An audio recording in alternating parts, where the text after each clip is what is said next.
been a fun preseason for the Rams, and especially if you are an offensive line fan, you love watching good offensive line play. You normally don't get that in preseason, but the Rams have surprisingly had a lot of it. We're going to get into exactly why I'm so thrilled about this offensive line a week after I was already thrilled about it, why nothing has changed, and actually it has, but it's gotten better. Before we dive into that, be sure to like, subscribe, and comment. Also, be sure to follow me on all social media at JKBogan. And two things real quick, of course. Today's sponsor is BetUS. You can get 125% sign-up bonus today using my promo link in the description below. It'll get you up to $2,000 on that sign-up bonus, and you could do it up to 3 times. So go check out my promo link in the description and the comment section below and check out BetUS. All right, the next thing I want to point out is that we have actually heard everybody asking, hey, are you going to ever do audio versions of these? I can't hold YouTube.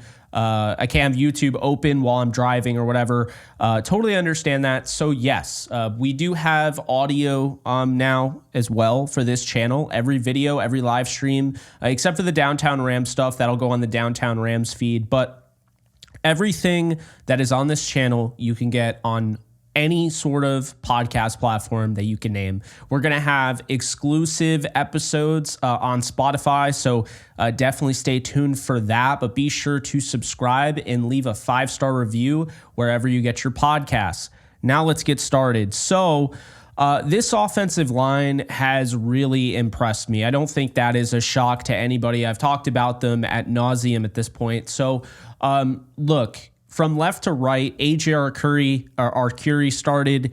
Zach Thomas started again at left guard. Bo Limmer started at center. Logan Bruss started at right guard. And Warren McClendon Jr. started at right tackle against this Chargers team.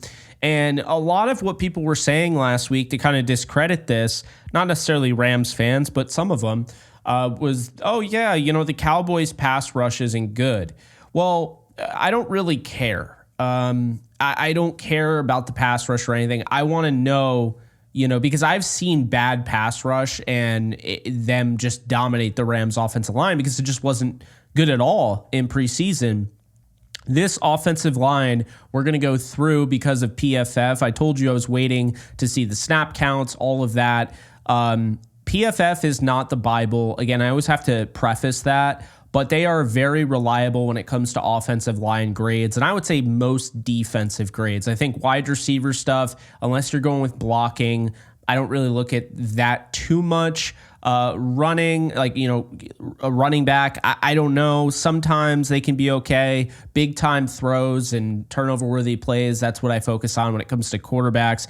And tight ends as well with their blocking and what have you. But the offensive line matters. And looking from left to right, A.J. Arcuri is the 34th overall offensive lineman according to PFF in the preseason. I want to take you through the kind of history of A.J. Arcuri with the Rams. In 2022 preseason, he had 7 pressures, 1 sack, and 111 snaps. In 2023, he had 1 pressure, 0 sacks, and 64 snaps. And this year, he has 2 pressures and 0 sacks and 117. So it's a career high preseason number for him. I think he's done a stellar job. He's the weaker link of the 5, but I still think he's a very solid player who could very well make this 53-man roster. It's going to be very telling. Does he start week 3 next week against the Texans? If he does, then, that would have to imagine that his roster spot is very much on the fence there. But if he doesn't start, then I'd have to imagine that he's made the team. I think he's done a really nice job. It depends on how they look at this, but they've really relied on him early and often at left tackle, so that's a big deal. At left guard, Zach Thomas has been a model of consistency the last 2 games. He was really good last week, but I think this week he was even better. And I want to make this clear, Zach Thomas played tackle. I'm well aware of this, and I know a lot of people always go back to the Bengals game, but Zach Thomas is a guard in my opinion, and we're seeing that full force. You know, in 2022, he had 3 pressures, 1 sack, and 77 snaps. He had 1 pressure, 0 sacks, and 85 snaps in 2023. And in 2024, according to PFF, 0 pressures, 0 sacks, 78 snaps. So he's getting up there for career high preseason snaps, and he's gotten better and better. Very similar to Arcuri, he's gotten better, okay? Ryan Wendell, hats off to him. He's done an incredible job. And, of course, Mike Munchak helping him, and just everybody on that offensive line, in that offensive line room that's helping coach, whether that's Zach Cromer, any assistants, they've all done a great job. Thomas is the number 2 overall offensive lineman according to PFF. Now, when I say number 2 or number 34, like I mentioned with Arcuri, I want you to know that I'm talking about every single position on the offensive line, tackle, guard, and center. Okay, that's everybody, everyone in preseason, and you have to have at least 55 snaps played to be considered, because I didn't want to just have, he's number 2, but the guy ahead of him has only played 1 snap. No, anyone that is qualified. So this is a big deal. Zach Thomas has been one of the best in preseason, regardless of position on the offensive line.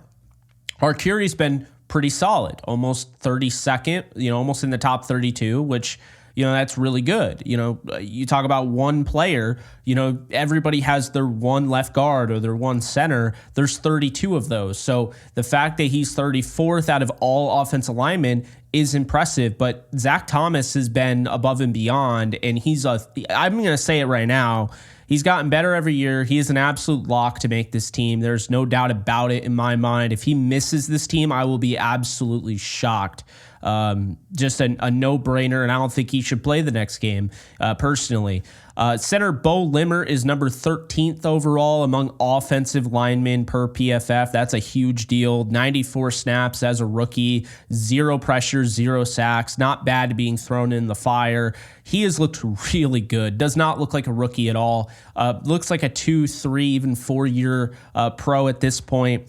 He just really looks like really confident and comfortable, and I'm glad because he got banged up the last game, came back. This one looked really good, so nothing to worry about there. Logan Bruss, the right guard, who a lot of people had already assumed that was a bust, and I get it. His 2022 season, 5 pressures, 2 sacks, and only 63 snaps.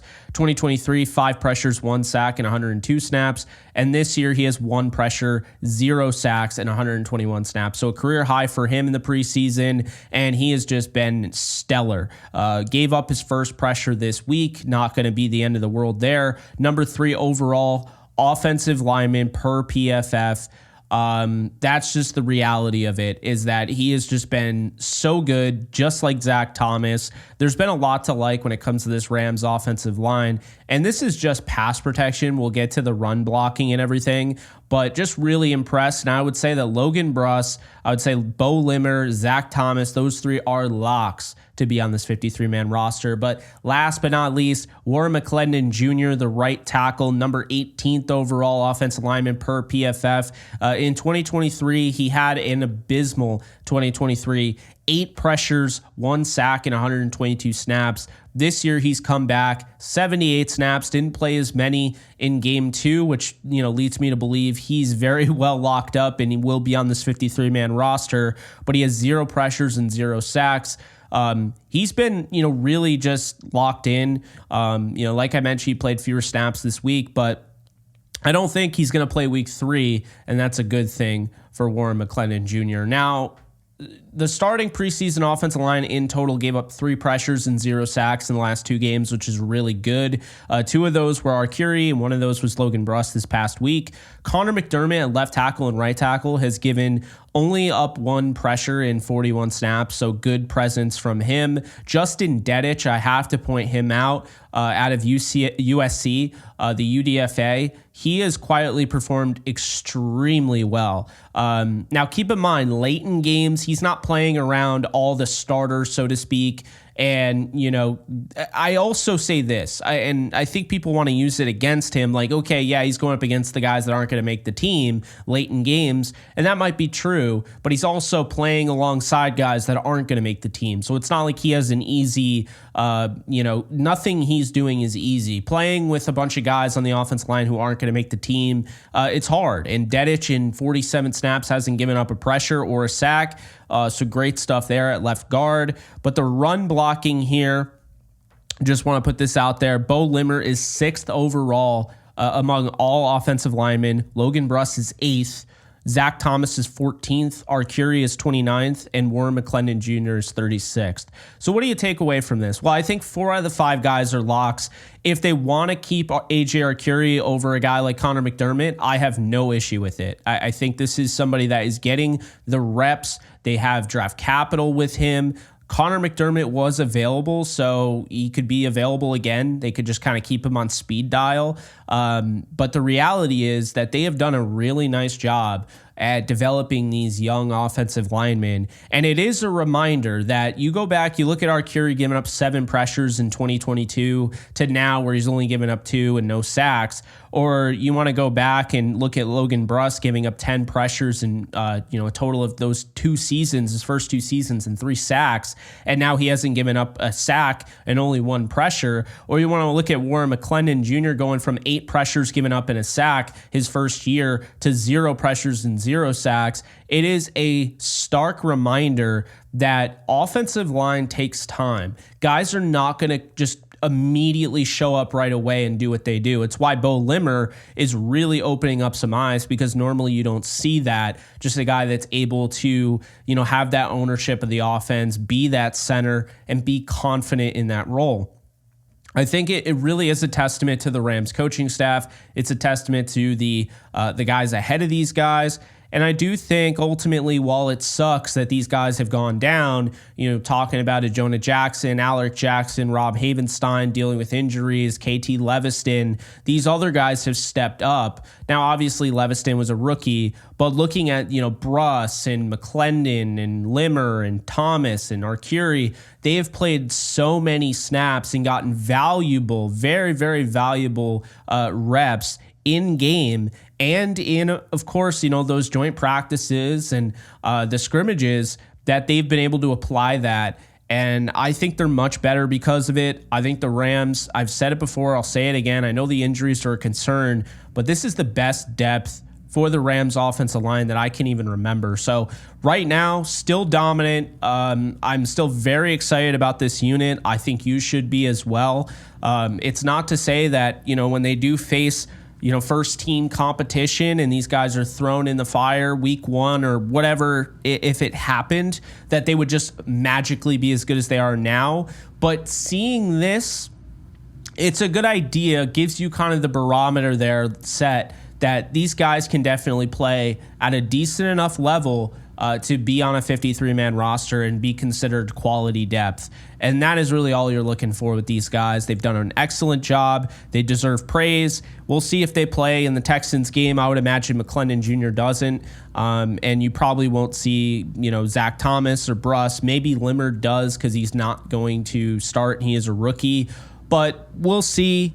Anyway, point being, Rams have a lot that you can take away from the first 2 preseason games. And I think the big tell-all is that the offensive line looks better than they've ever looked in preseason, and that should make people very, very excited. And if you're not a Rams fan or you are part of another team, it should make you a little worried, because the big thing going into every year with the Rams is if anyone goes down, do they have the depth to pick up the pace? They have it in the past. I think they do now. Be sure to like, subscribe, and comment. Also, be sure to follow me on all social media at JKBogen. Check out our sponsor for today's video, BetUS, and check out the podcast of this. You can see the audio version of this video on all podcast platforms. Be sure to rate it a 5-star review and hit subscribe. I'll see you guys in the next video. Take care, folks. Later. Do you love talking about the Rams, the NFL, or just want to be a part of a community? Join my free Discord server today. We're over 800 members. We got 24/7 live chat, a level 3 boosted server, the ability to call into JE Live, playing online games with us on Kick streams, toggleable alerts for when I go live on YouTube or Kick so you don't miss a live stream, and exclusive giveaways. Click the link in the description, the comments section, or the link that comes up in the video to learn more and join today.